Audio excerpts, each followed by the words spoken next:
Situation at present ಅಲ್ಲಿ ಹೇಗಿದೆ ಅನ್ನೋದನ್ನ ನೋಡೋಣ. ಸರೆಂಡರ್ ಕಾರ್ಡ್ ಅನ್ನ ತಗೊಂಡಿದ್ದೀನಿ.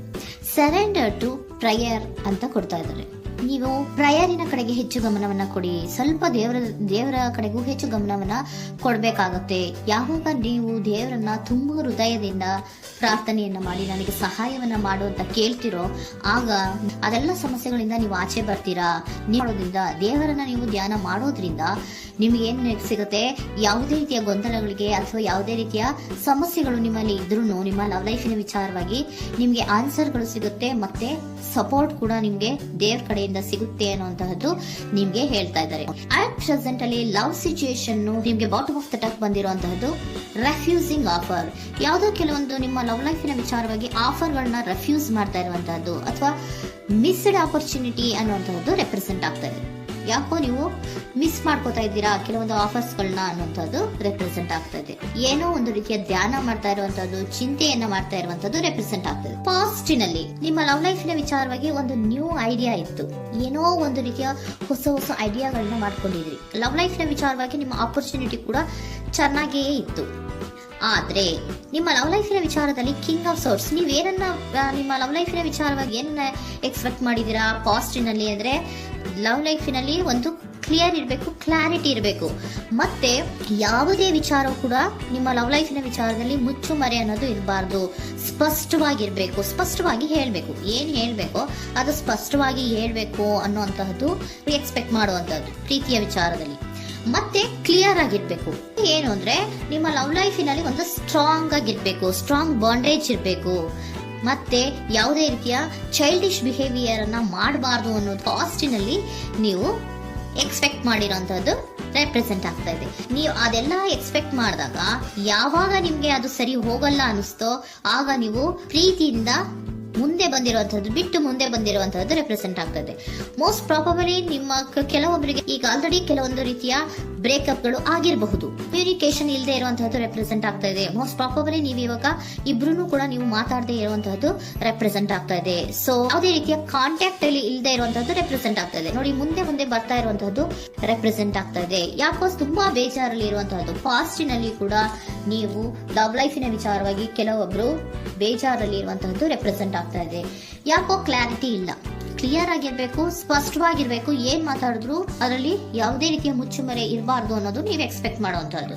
ಪಾಸ್ಟಿನಲ್ಲಿ ಕೂಡ ನಿಮ್ಗೆ ಸ್ವಲ್ಪ ಬೇಜಾರುಗಳಾಗಿರುವಂತಹದ್ದು ರೆಪ್ರೆಸೆಂಟ್ ಆಗ್ತಾ ಇದೆ. ಅಟ್ ಪ್ರೆಸೆಂಟಿನಲ್ಲಿ moon card, 9 of swords, 6 of swords ಬಂದಿದೆ. ಮೂನ್ ಕಾರ್ಡ್ ಏನನ್ನ ರೆಪ್ರೆಸೆಂಟ್ ಮಾಡುತ್ತೆ? ಇಲ್ಯೂಷನ್ ಅನ್ನ ರೆಪ್ರೆಸೆಂಟ್ ಮಾಡುತ್ತೆ, ಕೆಲವೊಂದು ರೀತಿಯ ಭ್ರಮೆಗಳನ್ನ ರೆಪ್ರೆಸೆಂಟ್ ಮಾಡುತ್ತೆ, ಆತಂಕಗಳನ್ನ ರೆಪ್ರೆಸೆಂಟ್ ಮಾಡುತ್ತೆ. ಮತ್ತೆ ನಿಮ್ಮ ಲವ್ ಲೈಫ್ ನ ವಿಚಾರದಲ್ಲಿ ಯಾವುದೇ ರೀತಿಯ ಸ್ಥಿರವಾಗಿ ಇಲ್ಲ, ಯಾವುದು ಕರೆಕ್ಟ್ ಆಗಿ ಇಲ್ಲದೆ ಇರುವಂತಹದ್ದು ನಿಮ್ಗೆ ರೆಪ್ರೆಸೆಂಟ್ ಆಗ್ತಾ ಇದೆ. ನೆಕ್ಸ್ಟ್ ಕಾರ್ಡ್ ಏನ್ ಬಂದಿದೆ? ಸೆಕೆಂಡ್ ಕಾರ್ಡು 9 ಆಫ್ ಸೋರ್ಟ್ಸ್ ಬಂದಿದೆ. ಇದರಲ್ಲೂ ಕೂಡ ನಿಮ್ಗೆ ಆತಂಕ ಇತ್ತು, ಇದರಲ್ಲೂ ಕೂಡ ಆತಂಕ ಇದೆ, ಭಯ ಇದೆ, ಕರೆಕ್ಟ್ ಆಗಿ ನೀವು ನಿದ್ರೆ ಮಾಡ್ತಾ ಇಲ್ಲ, ಯೋಚನೆ ಮಾಡ್ತಾ ಇರುವಂತಹದ್ದು ಈ ಎರಡೂ ಕಾರ್ಡ್ಗಳಲ್ಲೂ ರೆಪ್ರೆಸೆಂಟ್ ಆಗ್ತದೆ. ಇದರಲ್ಲೂ ಆತಂಕಗಳಿದೆ, ಇದರಲ್ಲೂ ಆತಂಕ. ಅಟ್ ಪ್ರೆಸೆಂಟಿನಲ್ಲಿ ಕೆಲವೊಂದು ರೀತಿಯ ವಿಚಾರಗಳಲ್ಲಿ ಭಯವನ್ನ ಪಡ್ತಾ ಇರುವಂತಹದ್ದು ರೆಪ್ರೆಸೆಂಟ್ ಆಗ್ತಾ ಇದೆ. 6 ಆಫ್ ಸೋರ್ಟ್ಸ್ ಕೂಡ ಏನಾಗ್ತಾ ಇದೆ? ಮೂವಿಂಗ್ ಆನ್, ಮುಂದೆ ಹೋಗ್ತಾ ಇರುವಂತಹದ್ದು, ಬೇಜಾರಿಂದ ನೀವು ಮುಂದೆ ಮುಂದೆ ಹೋಗ್ತಾ ಇರುವಂತಹದ್ದು ರೆಪ್ರೆಸೆಂಟ್ ಆಗ್ತಾ ಇದೆ. ಅಟ್ ಪ್ರೆಸೆಂಟಿನಲ್ಲಿ ಯಾವುದೇ ರೀತಿಯ ಸಮಾಧಾನದಿಂದ ಇದ್ದಿರುವಂತಹದ್ದು ಈ ರೀಡಿಂಗ್ ಗಳಲ್ಲಿ ಕಾಣಿಸ್ತಾ ಇಲ್ಲ. ಓಕೆನಾ? ಟೇಕ್ ಇಟ್ ರೆಸೋನೇಟ್, ನಿಮ್ಗೆ ರೆಸೋನೇಟ್ ಆದ್ರೆ ಮಾತ್ರ ತಗೊಳ್ಳಿ. ನೆಕ್ಸ್ಟ್ ಕಾರ್ಡ್ ಇಮಿಡಿಯೇಟ್ ಫ್ಯೂಚರ್ ನ ಬಗ್ಗೆ ನೋಡೋದಾದ್ರೆ ನೈಟ್ ಆಫ್ ಸೋರ್ಟ್ಸ್ ಬಂದಿದೆ.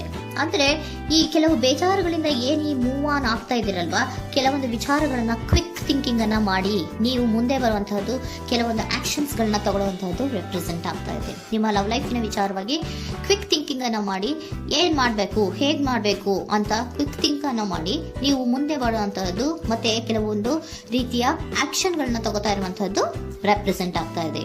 ಕ್ವೀನ್ ಆಫ್ ಕಪ್ ಏನನ್ನ ರೆಪ್ರೆಸೆಂಟ್ ಮಾಡುತ್ತೆ? ಬಹಳ ಕೇರಿಂಗ್ ಅನ್ನ ರೆಪ್ರೆಸೆಂಟ್ ಮಾಡುತ್ತೆ. ಏನಿರ್ಬೇಕು ಲವ್ ಲೈಫಿನ ವಿಚಾರದಲ್ಲಿ? ನೋಡಿ, ನೀವು ನೋಡ್ತಾ ಇರೋದು ಹೇಗ್ ನೋಡ್ತಾ ಇದ್ದೀರಾ? ನಿಮ್ಮ ಲವ್ ಲೈಫಿನ ವಿಚಾರದಲ್ಲಿ ಏನಿರ್ಬೇಕು ಅಂತ ಎಕ್ಸ್ಪೆಕ್ಟ್ ಮಾಡ್ತೀರಾ? ಸ್ವಲ್ಪ ಸ್ಟೇಬಲ್ ಆಗಿರ್ಬೇಕು, ಬಹಳ ಕೇರಿಂಗ್ ಇರ್ಬೇಕು, ಎಮೋಷನಲ್ ಇರ್ಬೇಕು ಅದರಲ್ಲಿ ಅನ್ನುವಂಥದ್ದು ನೀವು ಎಕ್ಸ್ಪೆಕ್ಟ್ ಮಾಡುವಂಥದ್ದು. ಈ ನಿಯರ್ ಫ್ಯೂಚರ್ ನಲ್ಲಿ ನೀವು ಆ ರೀತಿ ಎಕ್ಸ್ಪೆಕ್ಟ್ ಮಾಡುವಂತಹದ್ದು. ನೆಕ್ಸ್ಟ್ ಕಾರ್ಡ್ ಬಂದಿರುವಂತಹದ್ದು ಏರೋಫೆಂಟ್ ಕಾರ್ಡ್ ಬಂದಿದೆ. ಏರೋಫೆಂಟ್ ಕಾರ್ಡ್ ಏನನ್ನ ರೆಪ್ರೆಸೆಂಟ್ ಮಾಡುತ್ತೆ? ಕೆಲವೊಂದು ವಿಚಾರಗಳ ಬಗ್ಗೆ ತಿಳ್ಕೊತಾ ಇರುವಂತಹದ್ದು, ಏನೋ ಕೆಲವು ವಿಚಾರಗಳ ಬಗ್ಗೆ, ನಿಮ್ಮ ಲವ್ ಲೈಫಿನ ವಿಚಾರಗಳ ಬಗ್ಗೆ ತಿಳ್ಕೊತಾ ಇದ್ದೀರಾ. ಏನಾಗಿದೆ, ಹೇಗಾಗಿದೆ, ಸ್ವಲ್ಪ ಆಕ್ಷನ್ಸ್ ಅನ್ನ ತಗೋಬೇಕು ಅಂದ್ರೆ ನಾನು ಸ್ವಲ್ಪ ಕೇರ್ ಅನ್ನ ಮಾಡಬೇಕು, ಸ್ಟೇಬಲ್ ಆಗಿರ್ಬೇಕು ಅಂದ್ರೆ ಸ್ವಲ್ಪ ನಾನು ಕೇರ್ ಅನ್ನ ಮಾಡಬೇಕು, ಆಕ್ಷನ್ ನ ತಗೋಬೇಕು ಅನ್ನೋಂತಹ ನಿರ್ಧಾರಗಳನ್ನ ನೀವು ಮಾಡ್ತಾ ಇರುವಂತದ್ದು ರೆಪ್ರೆಸೆಂಟ್ ಆಗ್ತಾ ಇದೆ. ಹಾಗಿದ್ರೆ ಏಂಜಲ್ ಗೈಡೆನ್ಸ್ ಏನ್ ಕೊಡ್ತಾರೆ? Are you ready? ನೀನು ರೆಡಿಯಾಗಿದ್ದೀರಾ ನೀವು ಅಂತ ಕೇಳ್ತಾ ಇದ್ದಾರೆ ಏಂಜಲ್ಸ್ಗಳು. ಅಂದ್ರೆ ಏನು, ನೀನ್ ಇಲ್ಲೇ ಕುತ್ಕೊಂಡು ಅಳ್ಕೊಂಡು ಬೇಜಾರು ಮಾಡ್ಕೊಂಡು ಕುತ್ಕೊಳ್ಳೋದು ಬೇಡ, ಸ್ವಲ್ಪ ನೀನು ಮುಂದೆ ಮೂವ್ ಆಗು.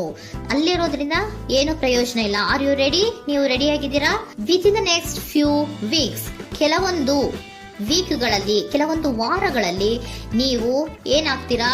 ಅಬಂಡೆನ್ಸ್, ಸಾಮರಸ್ಯ ಅನ್ನೋದು ಇರುತ್ತೆ. ಇಂಪ್ರೂವಿಂಗ್ ಹೆಲ್ತ್ ಅಂದ್ರೆ ಏನು, ನೀವು ಯೋಚನೆ ಮಾಡಿ ಮಾಡಿ ಮಾಡಿ ಏನು ನೀವು ಈ ಆರೋಗ್ಯವನ್ನ ಹಾಳು ಮಾಡ್ಕೊಂತ ಇದ್ದೀರಾ. ಸೊ ಇಂಪ್ರೂವಿಂಗ್ ಹೆಲ್ತಿನ ಕಡೆಗೆ ಗಮನವನ್ನ ಕೊಡಿ. ಆತಂಕವನ್ನ ಮಾಡ್ಕೊಂಡು ಭಯವನ್ನ ಪಡ್ಕೊಂಡು ಮುಂದೆ ಹೋಗ್ಬೇಕಲ್ಲ ಅಂತ ನೀವು ದಿನ ದಿನ ಹೆಂಗೆ ಕಾಲವನ್ನ ಮುಂದೆ ಹಾಕ್ತಾ ಇದ್ದೀರೋ ಅದಕ್ಕೆ ಏನ್ ಹೇಳ್ತಾ ಇದ್ದಾರೆ? Are you ready? ಮುಂದೆ ಬರೋದಕ್ಕೆ ನೀನ್ ರೆಡಿ ಆಗು. ನೀವ್ ಅಲ್ಲೇ ಕೂತಿರೋದ್ರಿಂದ ಯಾವುದೇ ರೀತಿಯ ಪ್ರಯೋಜನ ಇಲ್ಲ. ಸ್ವಲ್ಪ ನಿಮ್ಮ ಹೆಲ್ತಿನ ಕಡೆಗೆ ಗಮನವನ್ನ ಕೊಡಿ. ಸಮೃದ್ಧಿ ಅನ್ನೋದು ಬಂದೇ ಬರುತ್ತೆ, ಸಾಮರಸ್ಯ ಅನ್ನೋದು ಇದ್ದೇ ಇರುತ್ತೆ ಅನ್ನೋದು ಹೇಳ್ತಾ ಇದ್ದಾರೆ.